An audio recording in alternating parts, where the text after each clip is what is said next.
দৈনন্দিন জীবনে ভালোভাবে ইংলিশে কথা বলতে চাও কিনা বলো। যদি চাও তাহলে খুব গুরুত্বপূর্ণ হলো ফ্রেজাল ভার্বস গুলোকে ফোকাস করা। খুবই গুরুত্বপূর্ণ, খুব ইউজফুল বিশেষ কিছু ফ্রেজাল ভার্বস যদি তোমরা মনে রাখো তাহলে কথা বলতে গেলে এগুলো খুব হেল্প করবে। লাইন বানানোর ক্ষেত্রে নিজেকে অনেক স্মার্ট সাউন্ড করতে হলে এই ফ্রেজাল ভার্বসের ব্যবহারগুলো করো।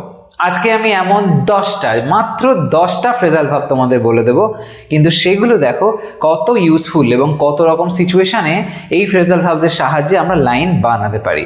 দেখো এখানে যে সমস্ত ফ্রেজাল ভার্বসগুলো বলছি আমি 10 অসাম ফ্রেজাল ভার্বস, সেগুলো ঠিক কিরকম ভাবে ইউজ হচ্ছে আর কি কি সেগুলো।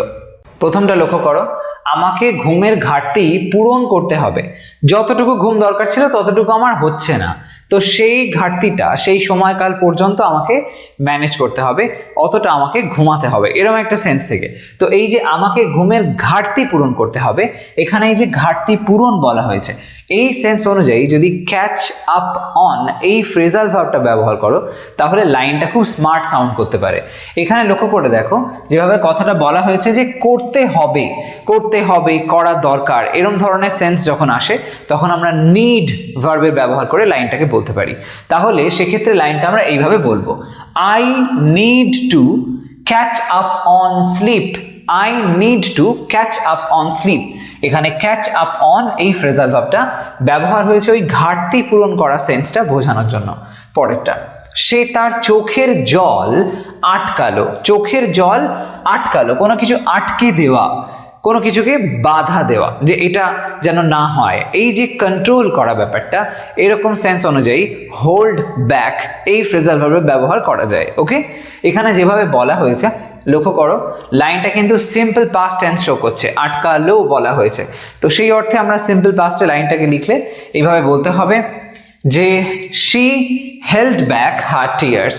শি, সেই অর্থে এখানে শি ব্যবহার হয়েছে, তারপর হোল্ড ব্যাক, হোল্ড হয়ে গেল held, back her tears. Simple past টেন্সে হোল্ড ব্যাক থেকে হেল্ড ব্যাক ব্যবহার হলো ফ্রেজাল ভার্ব, জল, চোখের জল আটকালো, এই সেন্সটাকে পয়েন্ট করছে। পরেরটা, আমাকে গণিতটা ঘষে মেজে নিতে হবে। এক্সাম আসছে, গণিতটা আমাকে ঘষে মেজে নিতে হবে। এই যে ঘষে মেজে নেওয়া, এরকম সেন্সে যে ফ্রেজাল ভার্বটা ব্যবহার করতে পারো আর কি, সেটা হচ্ছে brush up on. Okay, brush up on, এই ব্রাশ করা, সকালবেলা ঘুম থেকে উঠে আমরা যেরকম ব্রাশ করি, তো সেরকম সেন্সেই যেন ঘষে মেজে নিতে হবে, জিনিসটাকে ঝালাই করে নিতে হবে, ইত্যাদি রকম সেন্স অনুযায়ী আমরা কিন্তু ব্যবহার করতে পারি ব্রাশ আপ অন। তাহলে লাইনটা আমরা এরকম ভাবে বলবো, I need to brush up on math. I need to brush up on math. আগেরই মতন, প্রথম লাইনটার মতন নিড যেরকম ব্যবহার করেছিলাম, সেম সেন্সে আই নিড টু আমায় করতে হবে, এটা করা দরকার, এরকম সেন্সে ব্রাশ আপ অন ম্যাথ। তো এখানে এই যে ফ্রেজাল ভার্ব ব্যবহার হলো ব্রাশ আপ অন, এটা বোঝাচ্ছে কোন জিনিসটাকে তুমি ঘষে মেজে নিতে চাইছো, ঝালাই করে নিতে চাইছো, এরকম একটা সেন্সটাকে। ওকে, পরেরটা, সে অভদ্র প্রশ্নটা এড়িয়ে গেল। এড়িয়ে যাওয়া, অ্যাভয়েড করা। এই যে এড়িয়ে যাওয়া, এরকম সেন্সে খুব ইউজফুল স্মার্ট সাউন্ড করে এরকম একটা ফ্রেজাল ভার্ব হলো ফেন্ড অফ। Okay, ফেন্ড of. তাহলে এটা যদি ট্রান্সলেট করি সিম্পল পাস্ট টেন্সে, সে অর্থে শি লিখেছি আবারও একবার, তারপর এড়িয়ে গেল, ফেন্ড থেকে fended, she fended off the rude question. She fended off the rude question, অভদ্র প্রশ্ন, তাই অভদ্র অর্থে রুড, তারপর কোয়েশ্চেন। তাহলে এখানে ফ্রেজাল ভার্ব পেলাম যেটা, সেটা হলো ফেন্ড অফ। ফেন্ড অফ কথার অর্থ হচ্ছে এড়িয়ে যাওয়া, তো সেই সেন্স থেকে she fended off, simple past tense. পরেরটা, সে শেষে আমার আইডিয়ায় রাজি হয়ে গেল। সে আমার আইডিয়ায় রাজি হয়ে গেল, এখানে কি সেন্সটা আসছে, যে রাজি হয়ে যাওয়া। এই অর্থ অনুযায়ী আমরা যে ফ্রেজাল ভার্বের ব্যবহার করতে পারি সেটা হলো come around to. Okay, come around to. তাহলে লাইনটাকে আমরা এরকম ভাবে বলতে পারি, he came around to my idea at last. He came around to my idea at last.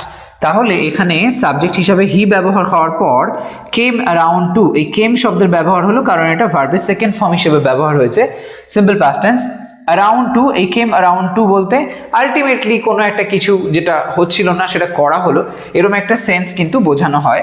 তো সেই অর্থ অনুযায়ী কেম অ্যারাউন্ড টু কি না, আমার আইডিয়া অ্যাট লাস্ট, শেষ পর্যন্ত, এরকম সেন্সে ইউজ করো কাম অ্যারাউন্ড টু। পরেরটা, চলো পরিকল্পনাটা ঠিকঠাক করি। পরিকল্পনাটা ঠিকঠাক করি।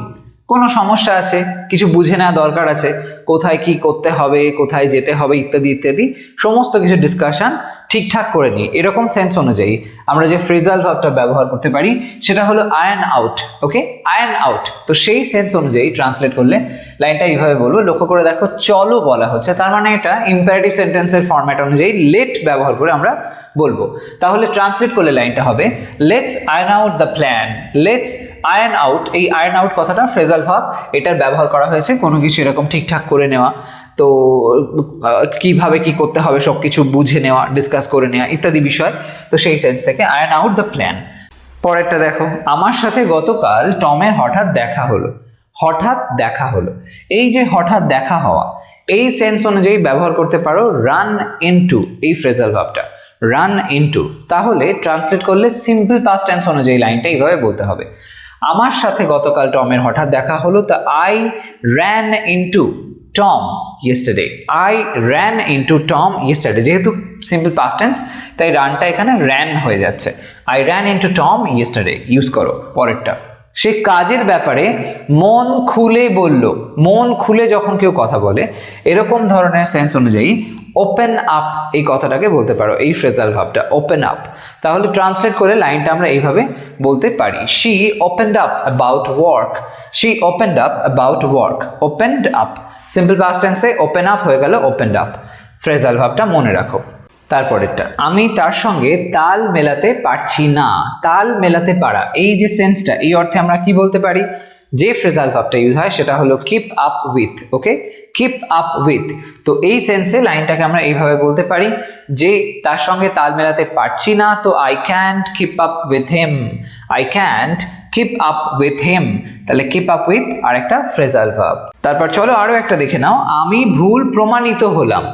আমি ভুল প্রমাণিত হলাম, এই যে প্রমাণিত হওয়া, এরকম সেন্স অনুযায়ী এই বিশেষ ধরনের লাইনের ক্ষেত্র অনুযায়ী আমরা টার্ন আউট এই ফ্রেজাল ভার্বটাকে ব্যবহার করতে পারি, টার্ন আউট। তাহলে লাইনটা আমরা এরকম ভাবে বলবো, ট্রান্সলেট করলে হবে I turned out to be wrong.